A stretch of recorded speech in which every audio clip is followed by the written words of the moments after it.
भक्तों, डीजे सुमन मलंगिया। खोलो भक्तों, आज तुम्हारे पूजा से प्रसन्न होकर हमें तीनों लोगों से आना पड़ा।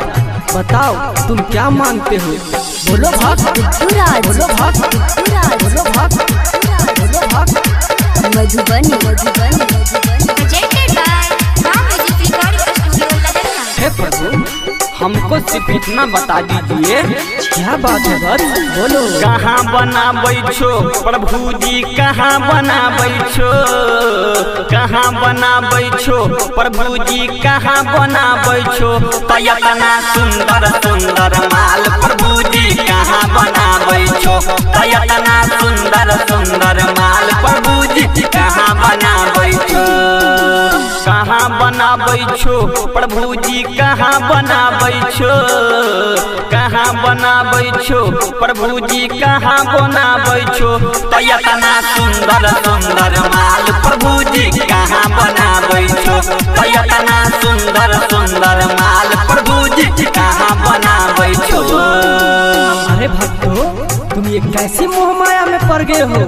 कैसा सवाल पूछ लिया तुमने?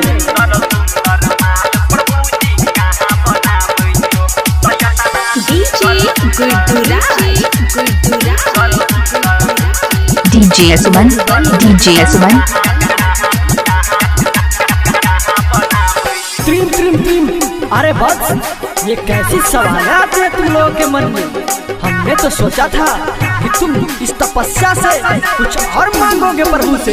होठ में लाली, कान में बाली, लागै छै कटरीना। अरे बस, ये किसका नाम ले रहे हो? ये तो एक फिल्मी हीरोइन है।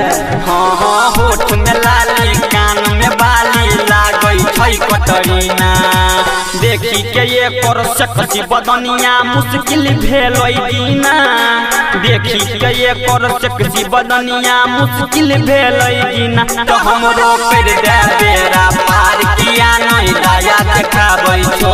तयतना सुंदर सुंदर माल प्रभु जी, कहाँ बनाबै छो। घोर कलयुग, बस घोर कलयुग। अरे ये तो अच्छा हुआ मेरी श्रीमती मेरे साथ नहीं आई।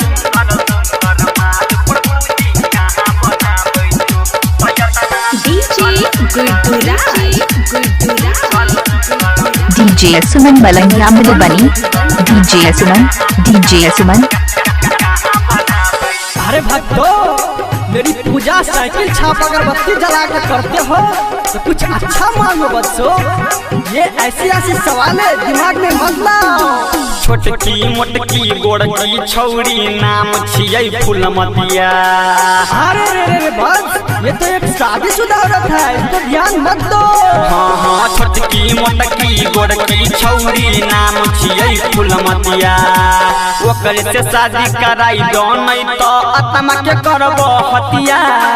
ओकर से शादी कराई दो, नहीं तो आत्मा के करबो हतिया। अपना सेवक मनु कृष्णा के किया तरसाबै छो। तयतना सुंदर सुंदर माल प्रभु जी, कहाँ बनाबै छो।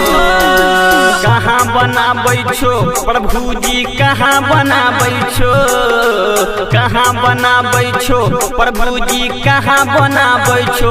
तयतना सुंदर सुंदर माल प्रभु जी, कहाँ बनाबै छो। तयतना सुंदर सुंदर माल प्रभु जी, कहाँ बनाबै छो। कहाँ बनाबै छो प्रभु जी, कहाँ बनाबै छो। कहाँ बनाबै छो प्रभु जी, कहाँ बनाबै छो। तयतना सुंदर सुंदर माल प्रभु जी, कहाँ बनाबै छो। तयतना सुंदर सुंदर DJ Suman, DJ Suman. Mobile number 88 82 45 23 08 है।